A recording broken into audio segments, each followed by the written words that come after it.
An Open Letter to a Man, Joss Whedon. I have reverence for you, not because I don't see you as a human. I have reverence for you because you are a human doing remarkable things. I have wanted to write about this for a while. I have wanted to write as a voice of support for someone that I hold in great reverence, for his fierce bravery in standing up for women and all the different women archetypes in his creative process. Joss Whedon is a man of great understanding and depth of the different types of female energies, storylines, and feminine power. Some of it is so subtle as it resonates into ancient pieces, long ago forgotten to even be a part of true feminine power and energy. One of the reasons Firefly is one of my all-time favorite shows, a show I go to for comfort when I feel alone and sad, is because of all the different female archetypes he pays reverence to with the 4 very different female characters. We have Zoe, who is the amazingly strong, brave, and kick-ass warrior goddess.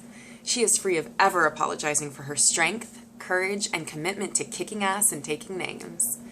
She even has a man as her partner on the show who absolutely adores this about her. Her strength, courage, and ability to crush him with her little pinky drive him wild. He downright worships the strength that she has and is free of ever asking her to shrink back from it. Zoe is a voice of reason and logic on the ship.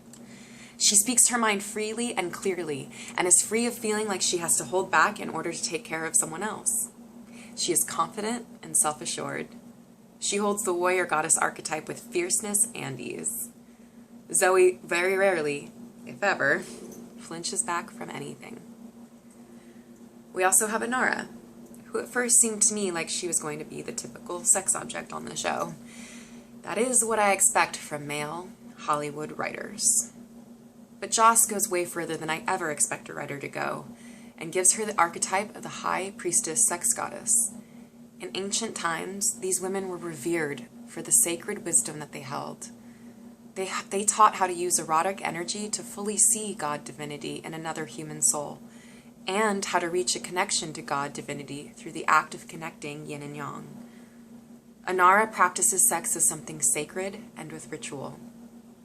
This archetype is never, ever shown in mainstream television or movies. Or, if this archetype is, the character is highly objectified and disempowered through this objectification. Inara is held in high esteem in the storyline's time period, not disrespected and told she is wrong for holding this divine and sacred sexual energy. Although the main character, Mal, tries to shame her, she never falls for it. She gracefully stands up for herself and holds her ground to Mal. And we are showed how flawed, insecure, and jealous Mal really is. Still love you though, Mal. Very few people in our culture even know of this archetype, and Joss subtly puts it into the conscious minds of a primarily male viewing base in the sci-fi genre. Yes, I understand that women watch sci-fi too. Hello, I am one of those women. It is still a genre that men primarily watch. Maybe women aren't as interested because so many other sci-fi stories lack the depth that Josh goes to with every woman character that he writes. Then we have Kaylee. She is the big and shiny heart of the whole show and represents the archetype of the nurturing and wholehearted love that divine feminine holds. This is where I believe some people get led astray in their misinterpretation of Black Widow and Avengers. More to that point in a moment. Kaylee, in every moment, is free of being a pushover, a weakling, or someone to take advantage of. She is intuitively smart about machines. Not left-brain smart, which gets misrepresented in our culture as being the only type of intelligence that exists. She softens man-made, hard metal with her intuition of how to repair and nurture. She keeps the machine running with her love and compassion and utter passion that she feels for the ship's serenity.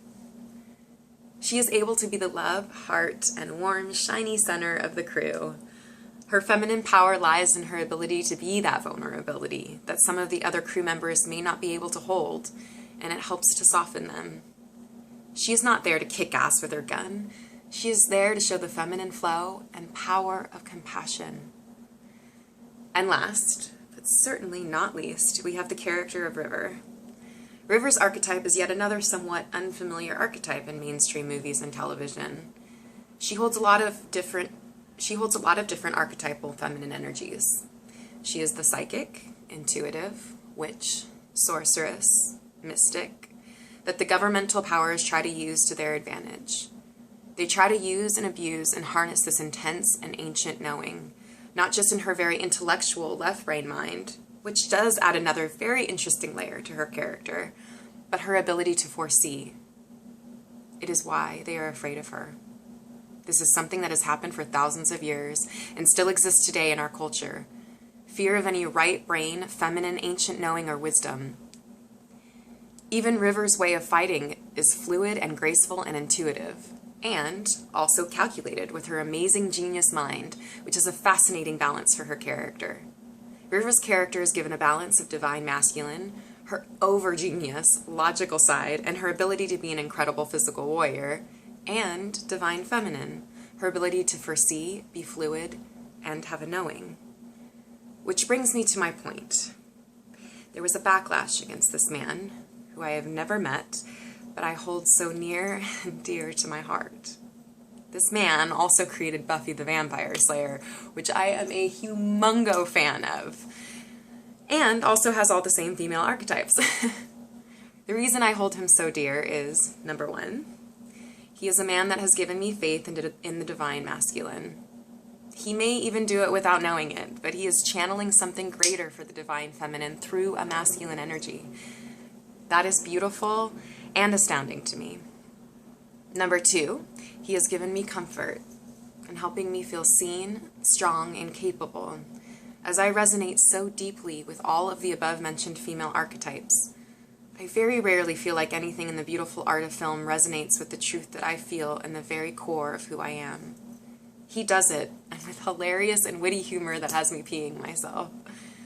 Number three, he is a huge and outspoken advocate for women being treated like, God forbid, humans in this very sexist, inhuman, objectifying, and demoralizing world of Hollywood. As an actress and creative artist in film, I am beyond words grateful for his support. The backlash I spoke about above was about the character Black Widow in the new Avengers movie, Avengers: Age of Ultron. I have read some statements for and against his depiction of Black Widow. What disturbs me about about both statements is both are defending her being depicted as a woman who physically kicks ass. Both are defending warrior qualities, her masculine energy, her ability to bring out the masculine in herself. Which, by the way, I am 100% in support of.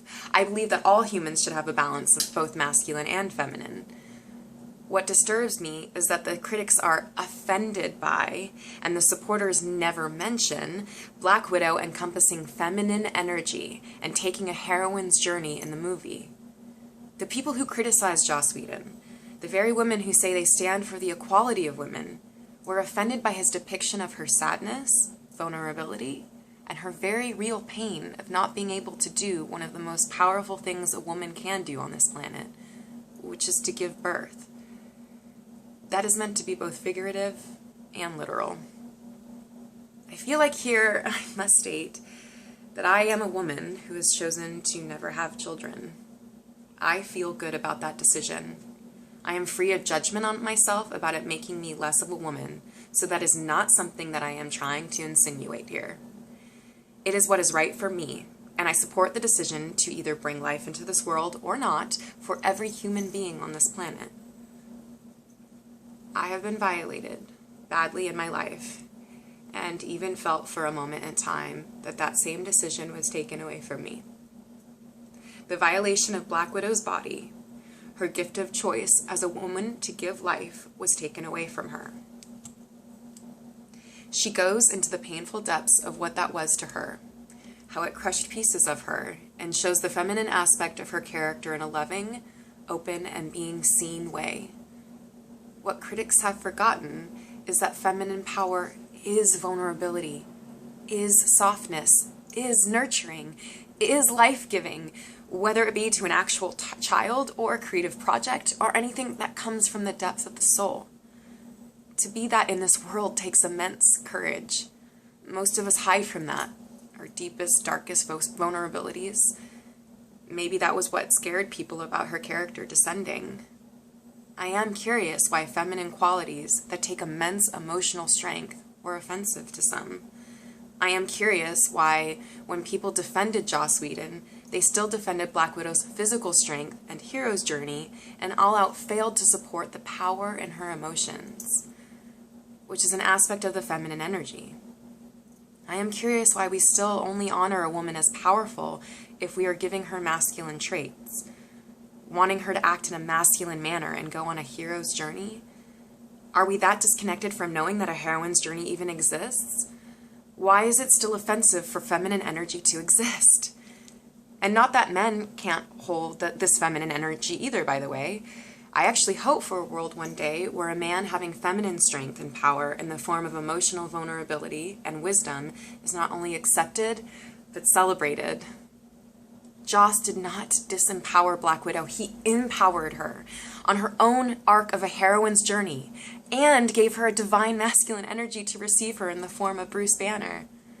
I found healing in that scene where Bruce so delicately held her in that very fragile and brave state and even showed his own aching and vulnerability.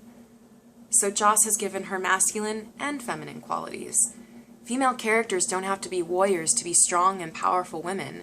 They can have vulnerable feelings, open hearts, nurturing, and love. That is just as brave, if not more so, than to be able to physically fight a villain. Our collective whole being offended by a character embodying true divine feminine energy and power disturbs me. It is a very slight and underhanded way of still telling the true divine feminine that she is wrong, offensive, and unwanted. I advocate for a society where women and men alike are encouraged and allowed to have a flow and balance of both masculine and feminine qualities. I advocate for people being who they really and truly are in each moment, regardless of what society has told them is right or wrong for their gender. And I stand for the true divine feminine energy to be allowed, celebrated, and accepted back into our societal group consciousness. On a lighter note, the line about her having to pick up after the male characters made me giggle. I, in my own personal life, have felt that line quite often. And I actually think that line could be demeaning towards women and men. Like men can't take care of themselves and need to be mommied. Unfortunately, we live in a society where men haven't been asked to show up as the divine masculine. That line was relevant to where we stand and the gender gap that we continue to create when we are offended by feminine qualities coming into a strong and kick-ass female character. Do I want it that way? No. Is it that way? For some, still, yes. I certainly resonated with it. In all of this, I am also curious why no one was offended that the men took similar heroine journey story arcs into their deepest and darkest emotional vulnerabilities. Every character went into their underground and was shown their deepest fear.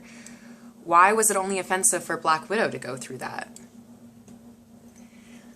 I will end with something I wrote before this all happened, but I believe has resonance now. This was a question that came up in my Heroine's Journey writing group.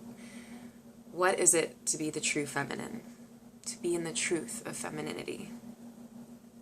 Compassion with infinite boundaries. Love with unrelenting power and strength. Surrender with full-blown courage. Space and creation in the truth of passion and courage. Wild freedom that belongs only to her. Bursts as a supernova and never shrinks back from the fire. To be tender with fierceness. To be soft, to flow, free of compromise, full of integrity. Healing, magical, mystic, ancient sorcery with all that is remembering. Cosmic wholeness, unified as divine feminine and divine masculine. I would also like to say, Joss, I support you. I am 100% behind you as an artist, an advocate for women, and the healing of community in Hollywood and humanity. Thank you for the gifts that you have given me of being seen, understood, and even celebrated as a woman. Much love and light to you.